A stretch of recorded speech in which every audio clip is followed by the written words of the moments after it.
Burgess and Bolton's weekly wrap-up. Hello everybody and welcome to this week's edition of Burgess and Bolton's weekly wrap-up, where we look at everything to do with the London market, technology, change, innovation. This week we're going to talk about brand, a bit about AI, a bit about skills, capabilities. But let's start off, Ben, with a bit of almost up-to-date news. In the last 24 hours, Beazley and Zurich have announced that the deal is going through. I don't think there was any big surprise there. I think it still just leaves some question marks about how long they keep the Beazley brand going. And yeah, I mean, what are your thoughts? Yeah, I mean, I think the view, I mean, actually from people at Beazley at the moment is that people really don't know what the medium term holds, and I think that's probably true of most mergers. There's a sense, I think, that, and actually it's been stated, that they will keep the Beazley brand at least for some time, which makes a lot of sense because it's such a strong brand, which we'll talk about in a minute. But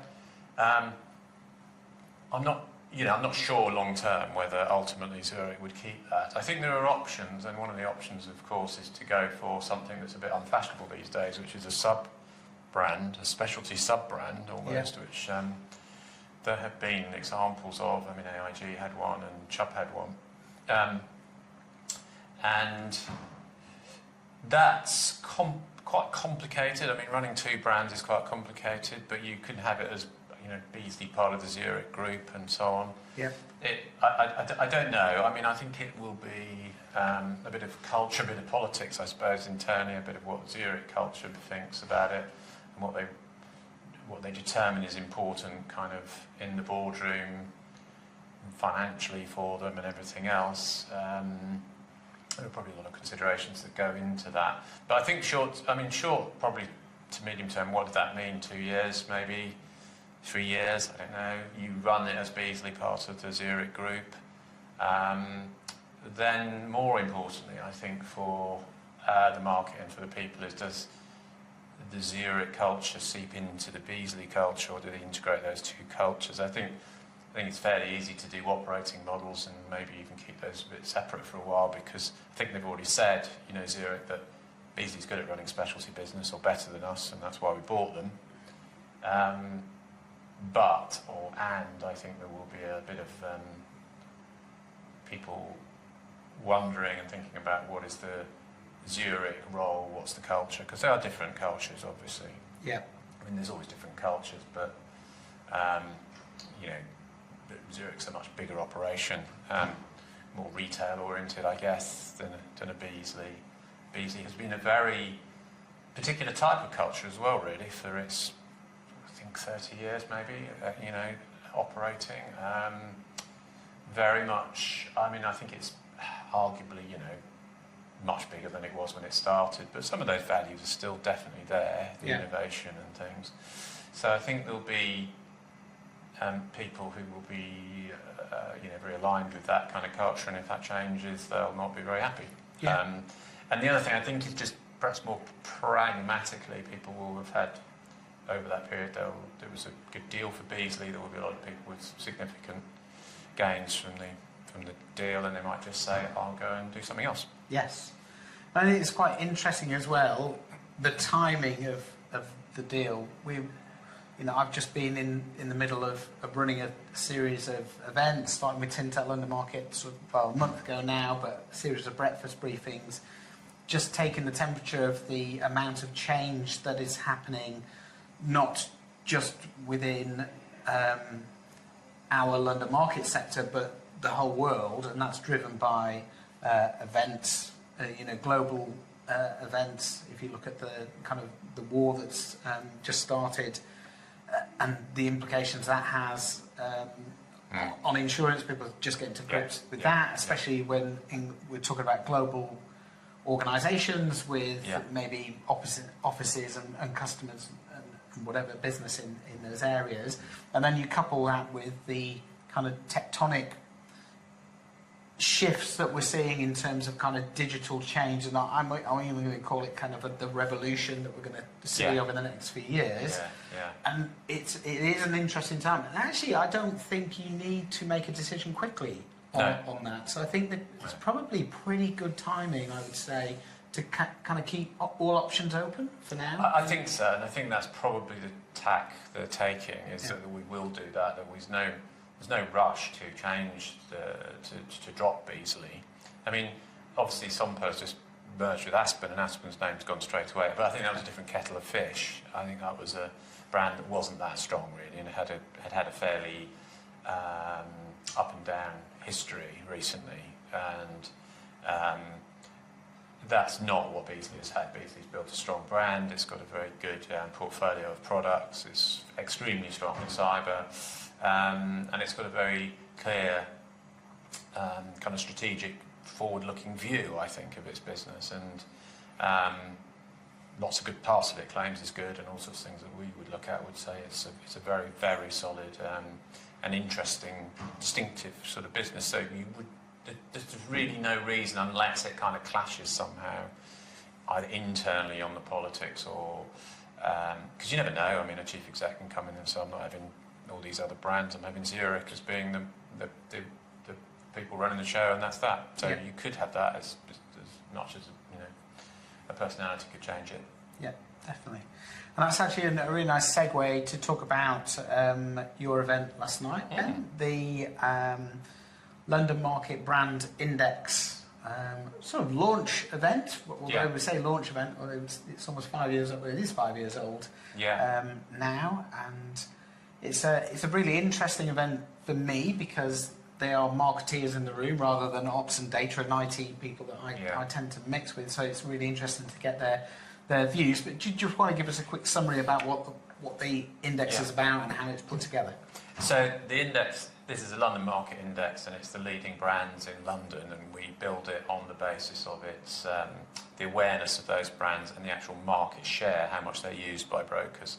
So the premise of that is that the scale of a business, the size, if you like, its market share is a key determinant of its brand strength. So you think Coca-Cola, Pepsi, or any large famous brand. If it dominates in terms of share, then it's very naturally a strong brand, and it multiplies up by doing more things. Also, though, it's about awareness. So the awareness really is how you build out when people don't know you or they're not that familiar with you. So you can have a reasonably strong brand. Let's say it has a 10% share, but because it's built out through its marketing, it might actually be building to 15 or 20% awareness. So that tends to be what we call a leading indicator, is that once people become more familiar, they tend to be more favourable, and then if you offer them something, they'll use you. So this is, it's a simple way marketing kind of works, and that works exactly the same way in a broker market like this. So the index is based on that, so it's a combo measure from some of the studies that we do, and that's the one that we publish. Behind the scenes, we have other the clients that we have will see all sorts of detailed metrics that they look at in marketing and other stuff, but this is a kind of overall overview. So it's the top 20 that we show, and every year we refresh that ranking, and last night was that. So that's the end of 25 that the data point was taken. Right. And we're able to say who the top dog was? Yeah, so Beazley came out top again. They've been top for the last 3 years, I think, now. So they are, as we've just talked about, they are a very strong brand. They have been marketing non-stop, which is what you should do with brand. You build it over time, you don't stop, it keeps multiplying up, and then that creates consideration and business and pushes you up the line for growth. And it's a good, profitable way of operating. I mean, I think we were saying last night, I think Mark Agan, who spoke at it, said, the recognition of the goodwill in the brand would have been pretty significant in that deal with Zurich. So the brand investment, I'm not sure what it would have been over the years, would have been, might have got into the hundreds of millions, I'm not sure, over the whole period of time. But when you look at this in the context of an 8.4 billion deal, looks like you've got your payback, quite well. And it's also driven growth, of course. It's not just the point at which you sell. So, and it's also, I think we've seen in other deals, if you don't mess it up, then that will keep on giving. So it does play to your question about the brand, is that if they feel at Zurich that the brand gives them strong future cash flows, effectively from that business, they'll stick with it. Yeah. I think. Because it isn't just the growth of market share, is it? It's retaining business that you've already won, because you kind of you feel an affinity with a brand. So when it comes to renewal, you may shop around or whatever it is, but actually, when it comes to we don't buy things just on price.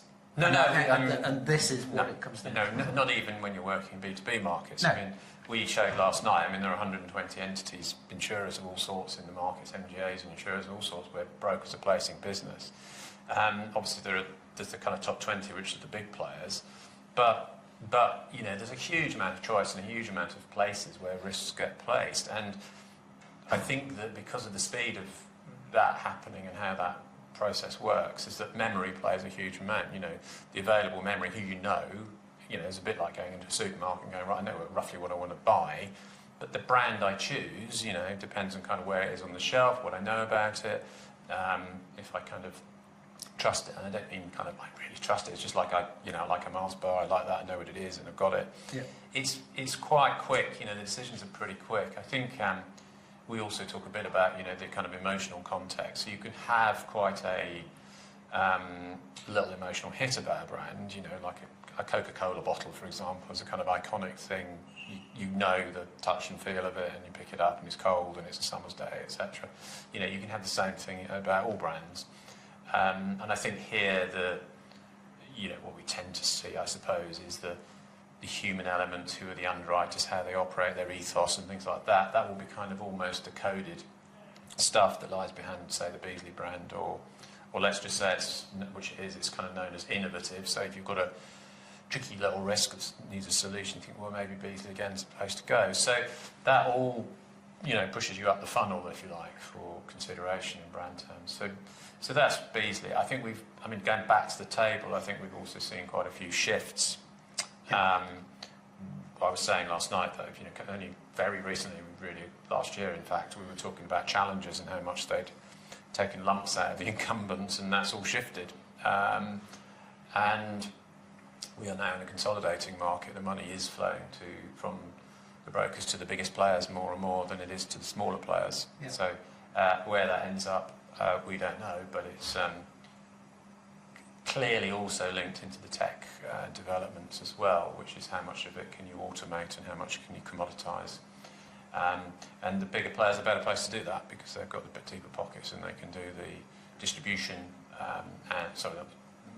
distribution in terms of having offices around the world to write risks, and the technology as well. Yeah, and we'll come on to talk about that in a second. But the thing that struck me, or has struck me over the years, is kind of the role of creativity in making that brand. I think, and we run businesses, and you can imagine the conversations in organisations, we have them as well, where you're looking to do something that's perhaps a little bit edgy or different, and it's so easy to row back and fall into line and stick with kind of Me Too in inverted commas stuff, because it feels like the safe bet, but actually it's counterintuitive. You need to be creative and different if you're going to grow that brand value and then deliver growth and retention, we just talked about. All companies, there's a big study done a few years ago really based around how we relate to them is in human terms. We kind of see them as innovative, as luxury or things, but that relates to kind of almost a personality of a business, and there are all sorts of theories about brand and personality, but effectively you ascribe human characteristics to companies, and yet when you come to, say, insurance markets, which are rather old-fashioned, they're very rational, and they talk about the numbers and the rating and all that sort of stuff, and that's not really of interest to anybody. It's marginal interest. So if you talk to, say, a broker, they'll say, yeah, well, we know all that stuff. You don't think we don't place a risk with a non-rated company, or if we did, we'd know damn well that we were doing it. All of that stuff is before we get there. The rest is is the human factor. Is the are you going to be the sort of people who will help us? Is it going to be just a good experience for us to deal with you? So you utilise the emotional context in the brand. So Beazley now has this bus, outside the Lloyd's building, which we were at, or you were at this morning. Yep. And what's that saying? Well, it's kind of playful. It's a bus, and it's accessible, and you can just go and have a chat. You can have a cup of coffee. It's the pink brand, so memorable. It's got a bowl of hats. So there are assets and things that again are just all clicking into the part of the brain that goes, well, I remember this, I remember this, I remember this, and you see it on logos, pitch documents, or whatever. So, but what you remember is that there were Beazley people at the bus. You met Beazley people, you saw them. It gives it a personality, and you think these are the sort of people who aren't just people in suits, who might say no to a risk or be kind of technical about it. So I think it's that really. It's disarming in some ways, this kind of brand thing. You go, oh yeah, just like that, and you can talk about it, and people talk about it, and then it becomes appealing. Yeah. That's very, very good, and actually that sinks nicely into an area that I wanted to talk about, this intersection between kind of technology, people skills, capabilities, and brand as well. So I've been talking quite a bit over the past few months about sort of technology change, as I was saying at the top of the show, the kind of the future landscape and how that's been driven. The conversation has been driven by AI and its kind of prevalence. And I think we all agree now that this isn't a flash in the pan, to use a good phrase from last night. This is something that's here to stay. It's developing rapidly. There are billions of pounds being invested every month or every minute at the moment. So it's how we're going to leverage that.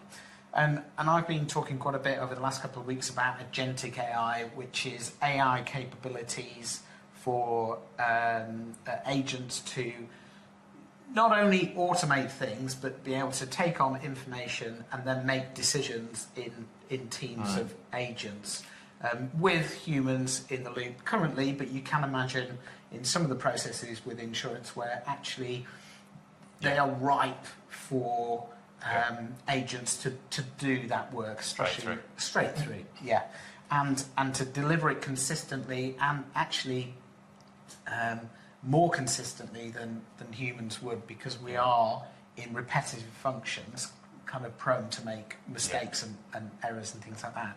An interesting kind of thought challenge, if you like, is to say extrapolate it all the way out and say, in the next 10 years, the technology becomes so good that actually you could automate all the processes within insurance. And then where do the people fit into that? And as we become more automated and we're using the digital tools more, how do we bring in the kind of the next generation of people to do whatever those jobs are? And I was going to ask you, Ben, how you see that developing, or whether we'll all just be sitting back and looking at robots, or sure. I think Mark Gagan did a speech last night, and I think one of the points he was making was that lots of things have come and gone and haven't really sparked anything, and those were technologies, and all they were sort of capital models or things like that, and in a way those things we have said are different from something like AI, which is a more democratic kind of thing which everybody can use, unlike blockchain or all those kind of things that have been talked about in the past. I think Mark talked about that thing called convergence, which was capital just all coming together and insurers kind of disappearing. So actually he also made the point that as this technology, what I think he's right about is, and I agree with, is the technology really is in a way enabling people to do all sorts of different things, and it's kind of enabled, for example, MGAs to operate much better because it's kind of cheaper. The technology can be there, and they can have kind of light tech operations and distribute product much better than these heavily regulated insurers. So I think that we shouldn't think about the future as being necessarily, and I think this is also Mark's point, about being the same sort of organisations that we've got now. And this is a real challenge, I think, for the institutional finance organisations. While they may be the biggest brands today, it doesn't necessarily mean they will be in 10 years' time. And that will be about flexibility and to an extent people doing what they're good at. So I think those skill sets may well be kind of hoiked out of insurers. So if you are very good at sales and you've got that sort of capability to build business and grow business and things like that, and this has been around for a while, why not join an MGA? Because that's where you'll get all of that. That'll be a much better place for you to do it. Yeah. You won't be spending half your day doing admin. You'll be out there selling and you'll get recompensed as a result of that. So I think that that is kind of probably the way it's going to go, is that you're going to, the organisations are going to have to sort of face up to the fact that we can't do everything in this company, in this insurance business. We're going to have to think about what we are. Are we just a capital provider, or do we do other things? So I think the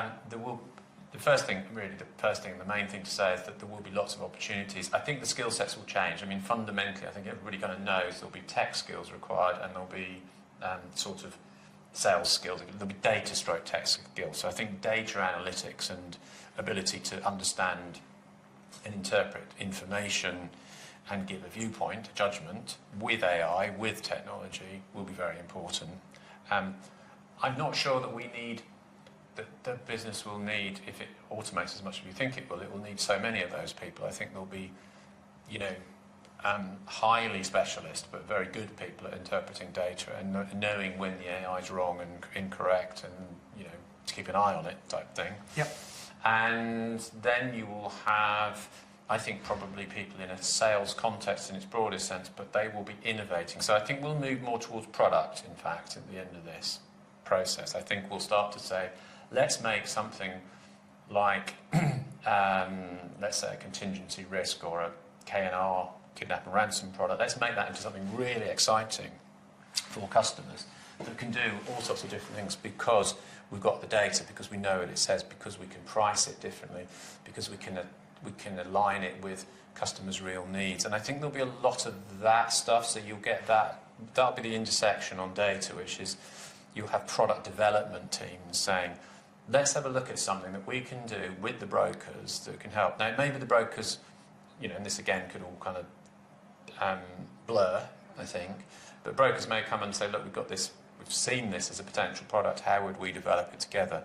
And in fact, that either goes to very large organisations that can spend the time and the investment in very new and kind of products that gives them competitive advantage for a while, i.e. innovation. Or it will be nimble, small kind of MGA type things that say, actually, we can develop something here. And, we've got a bit of all of that in the market at the moment. We've got, the Carbons, we've got Coalition, we've got, Bluebell or whatever it is that does cyber. They're all, there's a lot of different flavours of businesses all doing kind of products and building that out. And I think probably they have been held back a bit by the data and what they've got access to. And if that releases, then you suddenly have a much more innovative, but it's all going to move quicker than it currently does because it's terribly slow. Yeah, so I think that's the point that I would pick up on as well, that what this kind of digitisation and this new era allows for is a speed that we have not seen before in our market. And so you will be able to innovate in different ways, set up entities quickly, either to deal with niches or compete in traditional areas. I think then what happens is that there will be, the buyers of insurance will still be people. I think the same thing will happen on the customer side. They will become more informed risk managers. They maybe it's more to the brokers saying, well, how are you going to fit into this new world if agentic teams on the customer side are able to collect data and understand the organisations better than a broker might be able to. How are they going to change their proposition? So that there's a number of things. I mean, I think what might happen is you go to a much more entrepreneurial type of thing. So in other words, rather than looking at it from the end of the telescope, that's the technology and the AI, instead say there'll be bright sparks out there, and I think we've seen and met quite a few of these kind of algo trading people who kind of, the sense of when I talk to those people is actually we could do a hell of a lot more if the culture allowed us to. Yep. And we could take this forward very quickly, but we realise we have to tread carefully and be sensitive to the market and not be too disruptive. But that has to then link up, and I think at some point it links up to people saying who have in the right place at the right time with the right capability to say, I've got this great product, right, which I think can do this. If you can bring your agentic AI, you can support this, so we can cost this up, we can deliver it, we can do this. So I think it's going to be ideas and people and things working, and I think you should then perhaps start to look and say, well, a big insurance bureaucracy, which historically, when bureaucracies are there to create jobs, essentially, that's what they're very good at. They're not necessarily very good at creating new products. They struggle with that. So particularly as they mature as businesses, they struggle. So I think that, who knows where it's going to come from, which types of business, but I think the structure of the large insurers, albeit that they are some of the biggest brands and biggest businesses at the moment and businesses flowing to them, that may be just convenient at the moment in a sense because that's where the automation can happen and the investment. It may be that starts to break up though if you start to find that products can just be written, set up and sold cheaply elsewhere, efficiently. And I think then you've also got to think about the human element in that new world, because that brand manifestation, you take it back to the Beazley bus, well in 10 years time, if you wanted to go and find out what that organisation was like, you still wanted to step into the office, see the people there, shake their hand and understand that you can trust them fundamentally. Yeah. And you can do all the research and you can have it on a screen, but at the end of the day, it's an important business transaction that is really critical to business continuing. And I can't see at the moment where an organisation, a customer, would kind of just trust the computer and an email exchange with a bunch of bots talking to different. No. Just going, okay, it's ticked all the boxes. I'm sure we'll be fine. Yeah, and I think you could. Part of this is that the temptation is always to go down the kind of securitization route of saying, actually, we can basically just make this into a financial product that's like an investment banking product, and it becomes a part and parcel exercise, which I think Mark was touching on last night about things like asset allocation. Is it a real thing, or is it just like hugely risky, and then it falls down and so on? And I'm sure that will happen. I'm sure that sort of thing will happen because it's part of it. But in the end, I think you just keep coming back to saying, what's the product? Does the customer trust it? And I think probably the insurance industry, unlike the banking or the trading financial services world, is actually more connected to its customers. I think via the claims and so on and so forth, it kind of necessitates that you can't ignore that. I think in a very kind of B2B trading environment, that's a kind of murky, dark world, which doesn't really have those sort of customers in that same way. Yeah, definitely. Good. Okay, that was great. Great chat this week. Yeah. Quite a different place. We keep going, moving around a bit, aren't we? Yeah. Ducking and diving. Indeed. Yeah, that's good. Okay, let's wrap things up. What are you doing this weekend, Ben? Anything good? Nothing very much, actually. I've had a couple of busy weekends, and I'm going to just have a bit of. I think I've got to do some gardening because the sun's out, probably, so we'll do a bit of that. Yeah. But yeah, not too much, hopefully. Yeah, I fly back in on Saturday morning, so I think again unpacking, and then I think I'm out with friends on Saturday. Oh, nice. So, yeah. Good. So hopefully the sun does shine because it's so nice. The rain has stopped. Yes. Yes. It is. It's lovely. Right, thanks for tuning in, everybody. We'll be back next week. Enjoy the weekend. Bye.